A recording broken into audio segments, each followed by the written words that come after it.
Hey pioneers, and welcome back. How you been? I hope you had a nice week. Over here, we will keep on being efficient. We are working on our Ficsonium power plant.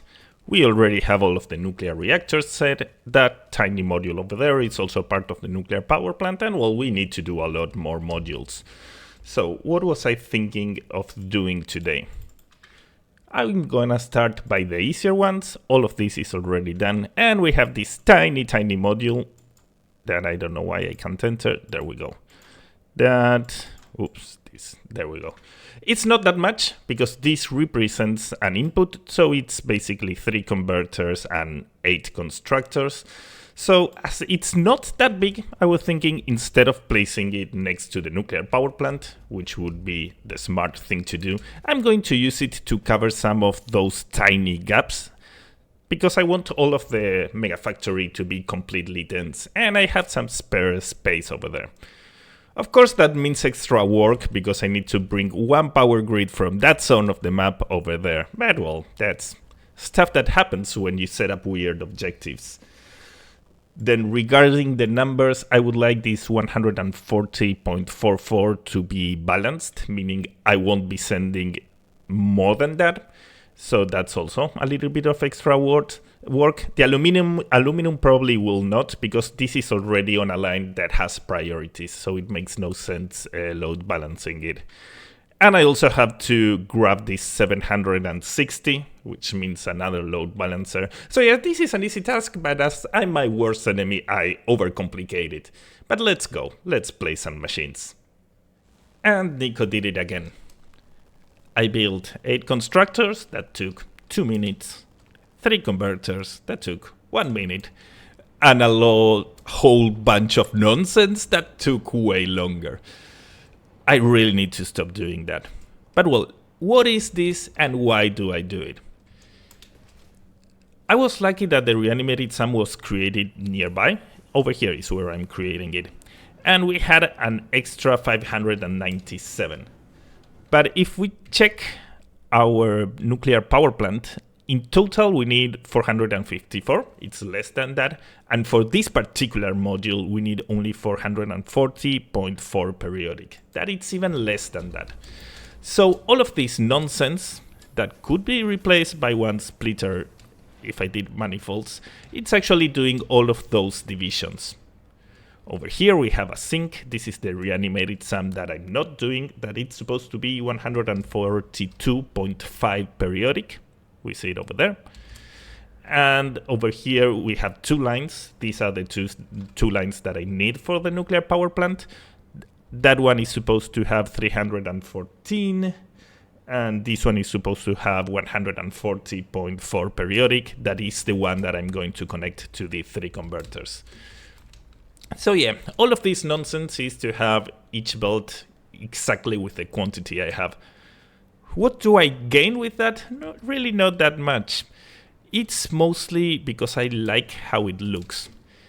This is the first factory I did with that way of working, and you can see that every single belt is always moving. Nothing ever stops. And I feel like that looks really cool. I don't know, it looks more like a real factory. So yeah, once I discovered how to do this, I struggled going back. I mean, check those belts. They are always moving. That's cool. But yeah, there's a price you pay if you want your factories to look like that. The price is that you need to load balance everything, and you need to have everything working at 100%. The 100% is not that hard for me. The load balancing usually is not that hard. Dividing a belt into equal parts, once you get used to it, you can do it pretty fast. But this kind of nonsense is not dividing the belt into equal parts, it's dividing belts into exact numbers. And yeah, you have to do all of this. To be honest, life was easier when I thought that these kinds of divisions were impossible. But one day I got curious and investigated, and I managed to pull it off. And since then it's like my brain itches. I want belts to move smoothly. I really need therapy. But well, I have my reanimated SAM that I only have to connect to the 3 guys. Then I have to bring the aluminum that I'm not entirely sure where it will be coming from. I won't be doing this with aluminum because that belt was created before I learned this, so it's already not moving at a constant rate. So it wouldn't make any sense trying to modify that. So the aluminum will be probably saturated, and from this machine onwards, everything will move smoothly. That's the price you pay for being Nico. But well, I have fun. This might not look good and it might take a lot of space, but it's funny to build. And well, I wanted to fill the gap. I definitely filled it. Yeah, life. Let's continue. And it's online. I was extremely lucky. The aluminum I needed was exactly there, right next to this rail. That doesn't happen often, but well, it was a good news. Oh, I messed some hole over here. You didn't see that. So, well, I'm taking the aluminum on top of the train station and it's going over there to the converters. As I said before, the aluminum is not balanced, so that's why the belts are not moving a cool way. And if we check these machines, the aluminum ingot buffer will always be full, but the reanimated sum won't because it's receiving exactly the amount it needs. And it's working at 100%, and the guys over here should also be working at 100%. Hey! So I'm getting all of these freshly baked Trigons, and they go to our rail. Let's follow that belt. I made it go through this part of my mega factory that's exactly on top of my main Trigon factory, because we were also grabbing Trigons from somewhere else. So this output line that I had from before, I created this huge balancer that actually my program could solve it. I couldn't believe it. Usually when there's this amount of decimals, it doesn't work. But in this case, it worked. So this was 5 minutes for it's just connecting the lifts and it's over. And this one is giving us the 760 that was considered an input from another factory, and the rest 17.188 is the ones that will end up going to my dimensional depot that's over there. Just so that you have an idea of this is dividing the belt in 69,947 equal parts, merging 1,547 to one side and 68,400 to the other. But I just plugged the numbers in my program. It told me how to connect these lifts and it was over really fast. So we can see that over there we have the 760. It will fluctuate a little bit, but it's 760. I always test these balancers before connecting them to my world. And the other, the 17.188, is over there, 17, and that's the ones that are going to my dimensional depot. So these Trigons are being merged over here to the ones we just created and are marching in direction to our nuclear power plant. The Trigons make all the way up to here, and I connected them over the side, and this is our input sushi belt. And of course, for the time being, I'm sending everything to a sink. I set up a programmable splitter over here because these are slow systems. And for example, the Trigons are only necessary when I already created the plutonium waste. So if when I'm done, I remove this and all of the materials we get inside, the Trigons will jam the system. So this way, only by adding items over here, I can send first, I don't know, the electromagnetic control rods. I can choose when stuff enters. And once everything is working, I dismantle it. So, I don't know, I think that it's going to help me power everything on when we are over. That it's going to be in a long time. But at least we have the Trigons. Over here we can check, we have 970, 969, it will oscillate a little bit. How many did we need? We needed 970.66. That's basically what we are seeing here. It's a little bit bursty. And I don't know why this happens. The monitors kind of are bad when you see this over here. I don't know, like it gets locked in the lower level and then it starts measuring, and that's bad. Well, it seems like right now it's fixing itself, but well, stuff that happens. Okay, I wanted to go back here to our Trigon factory because I did something that, at least for me, it's really interesting and cool. But yeah, it regards balancing, and I know for a fact that in Satisfactory community, balancing is frowned upon, and people kind of hate that subject. So I will explain this, but please let me know in the comments, give me feedback. If this is boring for you or nonsense, just let me know, and I won't keep on doing this and explaining these sorts of things. The idea of the channel is entertaining you, not entertaining myself, and there's nothing you can say that will offend me. I'm not a snowflake, I'm looking forward to hearing feedback. So yeah, I'm gonna bore you with a little bit of balancing nonsense. So what was this factory previously doing? It was sending 80 materials per minute to our biochemical sculptors, and all of the rest was going to our dimensional depot. Right now 760 are going to our power plant, but that's new. And what's the thing? These 80 weren't balanced, because this factory, I decided a weird way, and the output has a lot of decimals. It's an extremely weird number. Over here we see 18, but it's not 18. There are more decimals. So building this balancer was possible but insane, and we don't have much space. So at that moment, I simply set up a smart splitter sending any to this factory, and the overflow went to our dimensional depot. And the balancer I just created is after that division. It's only splitting between 760 and 17.18. So I still had this that I made a really long time ago that wasn't balanced. And right now, as I return to the factory, I run the numbers in my program, and yes, doing that balancer was insane. But I then realized 80 is a really round number.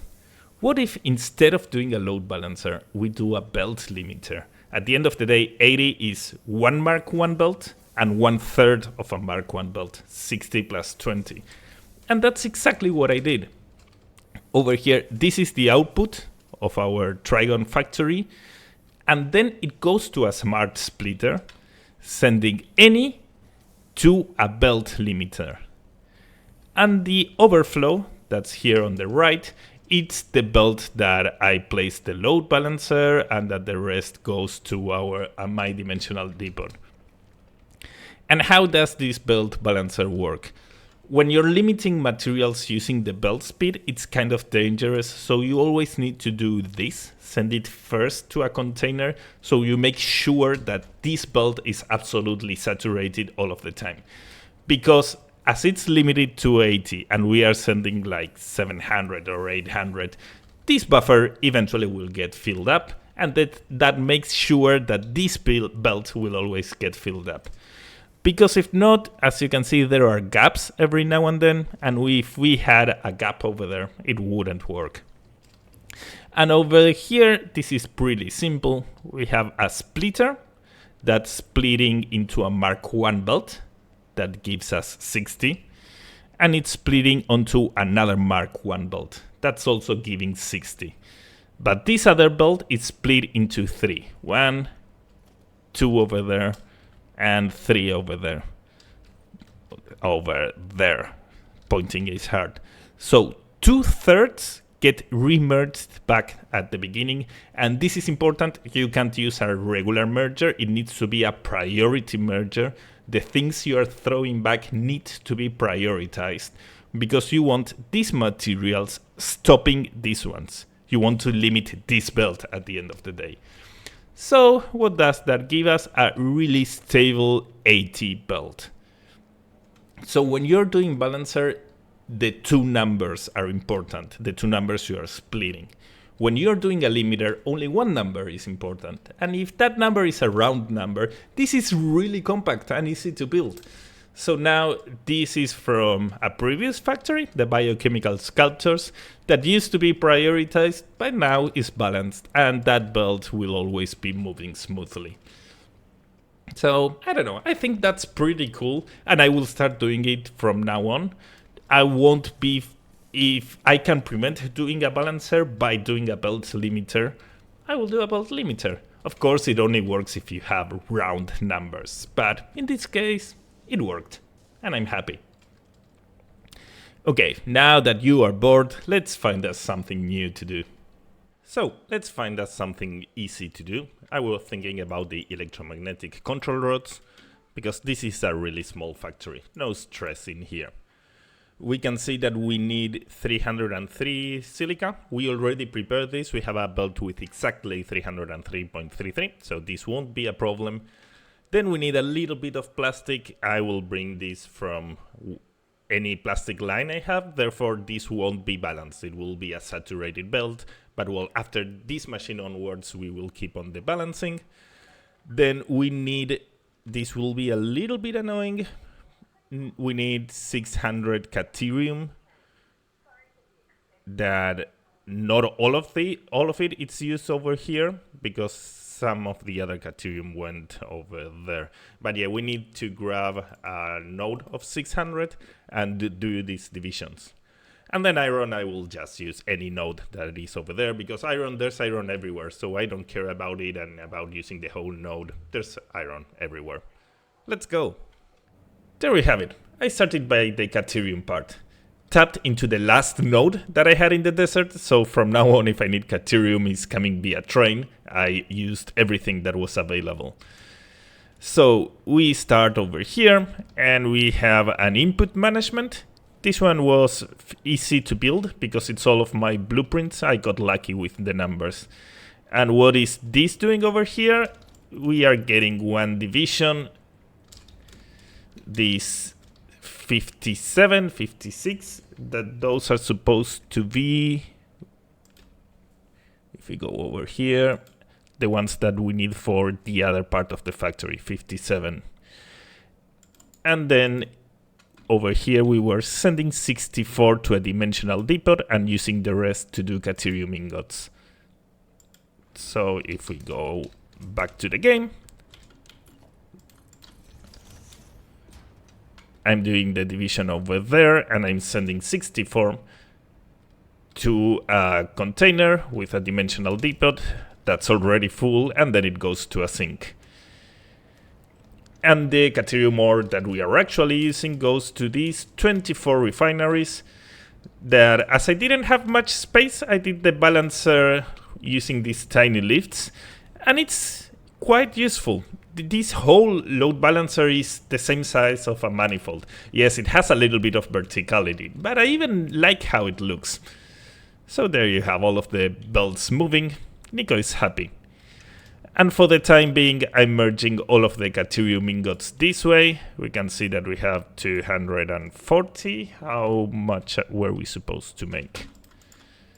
No, clear connections, no, open.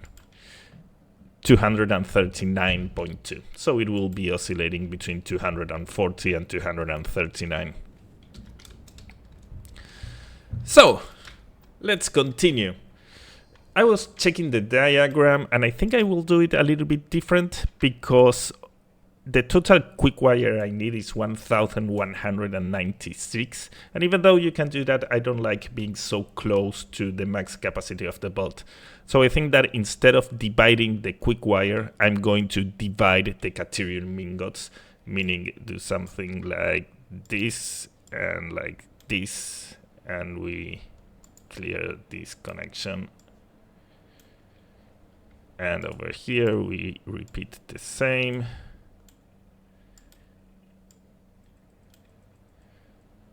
We clear this connection.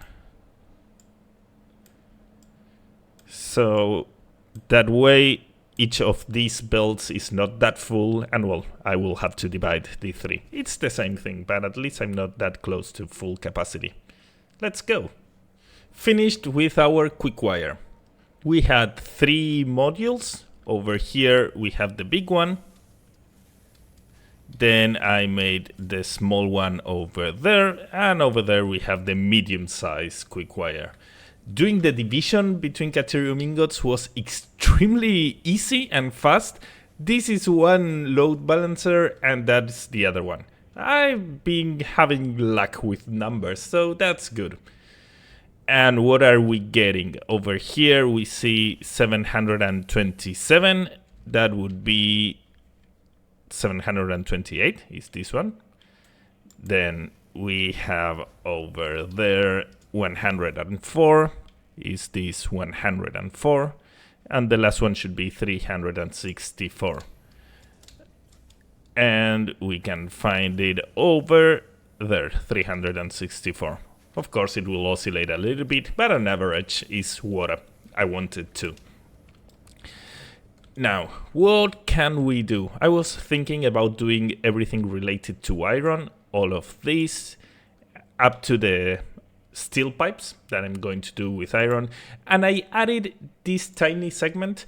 This nuclear power plant is also automating the most basic materials, and this was being automated in another factory that was more complex. But as I required, I think, 210 iron ore, so I said, well, let's use an impure node, and right now I'm using 299, so it would be almost a full impure node, easier, and I won't worry about having to do a load balancer because I set the numbers on purpose. In total, this is 90 iron ore. So I'm going to do it with a belt limiter. 90 is one Mark 1 belt and half of Mark 1.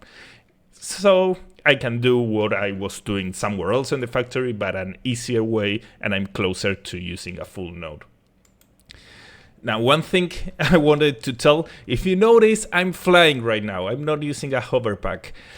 And yes, I don't do mods. It's not that I don't like them. I decided to play vanilla. But I downloaded this one to fly. And why is that? 2 videos ago I mentioned that my world was dying, that there were moments that everything stopped working, and that happened twice in the last hour. And as this whole world is meant to be working at 100%, if it drops from 100%, there's a chain reaction and everything will die. Because I do a lot of sushi belts and I don't protect the sushi belts because I'm stubborn. I don't plan for failure. If I want a number, that number will be there. And if it's not, well, the thing breaks and I realize. So I can't have machines stopping out of nowhere. And as it happened twice, and I was hurrying throughout all of my mega factory to try to avoid it becoming a huge catastrophe, I realized that it was the hover pack. There is a known bug that the hover pack, sometimes when it's switching circuits, it stops a machine. But the hover pack was stopping my whole mega factory, or 1/3 of the mega factory, or 2/3. So it's good that I know. That means that it's not the UObject limit. That was my biggest fear. But, oh, what's that? So, well, what's the solution? I downloaded this mod that allows me to fly. I don't like it that much. I'd rather have the hover pack. But at least everything is working and it's been working stable and my world is not in danger. We can see over there we have a stable consumption. So, yeah, it was... This bug always existed, but I never seen it at this magnitude. But I'm happy that I understood what it was, and you won't be seeing me with the hover pack ever again. Unless they fix it. I don't know if they'll ever fix it, because this is a known bug. I've never seen it to this magnitude. I've seen one machine in front of me stop, not the whole mega factory. But well, stuff that happens. I'm actually glad. Right now I feel safer playing the game. Before I was checking my power grid every now and then because if stuff starts stopping I need to react really fast. So now I think I'm safer. So well, let's get us some iron. As I noticed the video was getting a little bit long, I skipped some steps. And I finished it. Electromagnetic control rods are currently being done. Let's make a brief showcase of this work. Over here we are arriving with our iron ore and we go directly to a smart splitter that's sending any to a belt limiter and the overflow goes to our refineries. Now as this is a belt limiter that's coming from a miner, this storage container wouldn't actually be necessary, but I just wanted to be safe and it's not that much effort, I just place it anyway. So this belt limiter gives us 1.5 Mark 1 belts of speed, meaning 90. We have 45 over there and 45 over there. Half of them are being turned into iron ingots. So here we have iron ore and iron ingots that are going to these storage containers with dimensional depots. And once they get filled up, they go to the sink. Now, why there's also silica here? Right on this factory, we were creating some extra silica that I'm just doing for the future. And I had a sink over here, sinking it. And I thought, well, why would I place a sink over here if I have another one right there? So I'm just reusing that sink. So this is what we just created, and this is some extra silica that's marching to its death. So the extra iron ore goes to a set of 6 refineries that are making us iron ingots, which go to a set of 4 constructors I place under the rail because I was running out of space. That makes us steel pipes.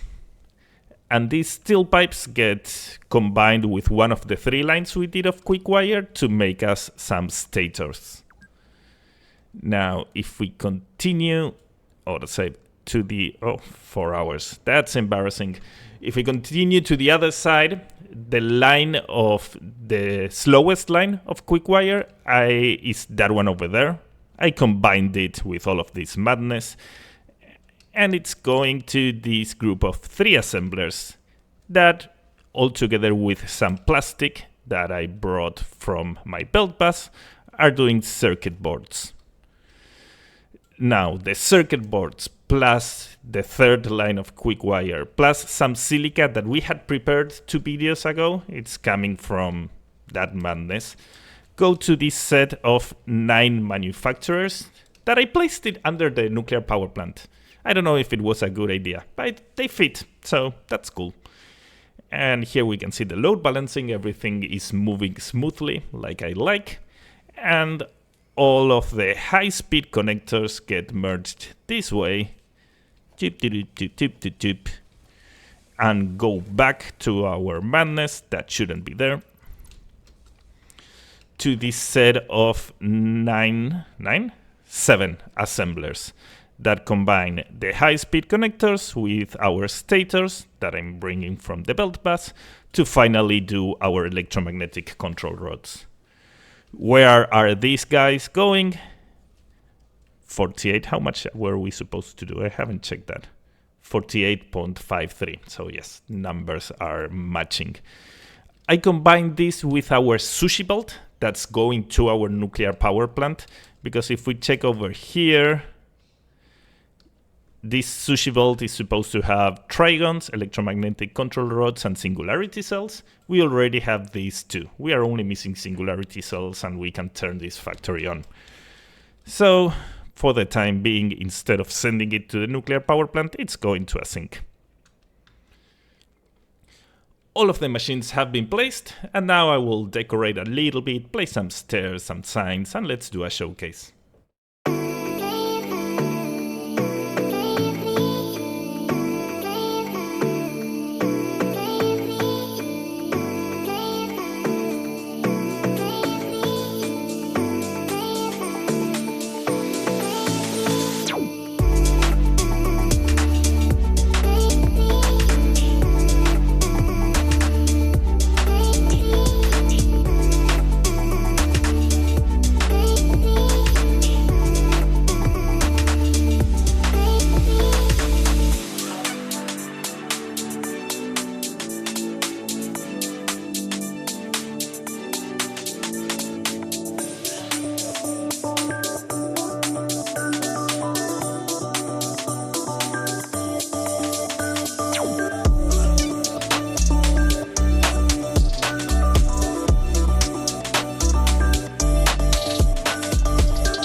there we go. Another module of the factory is done and working, and we are getting closer to being able to power that bad boy. Hope you guys had fun. Please always feel free to leave some feedback. If there's something you don't like or something I'm not showing that you would like to see, just let me know and I'll try to course correct. Have an amazing week, and I'll see you on the next one.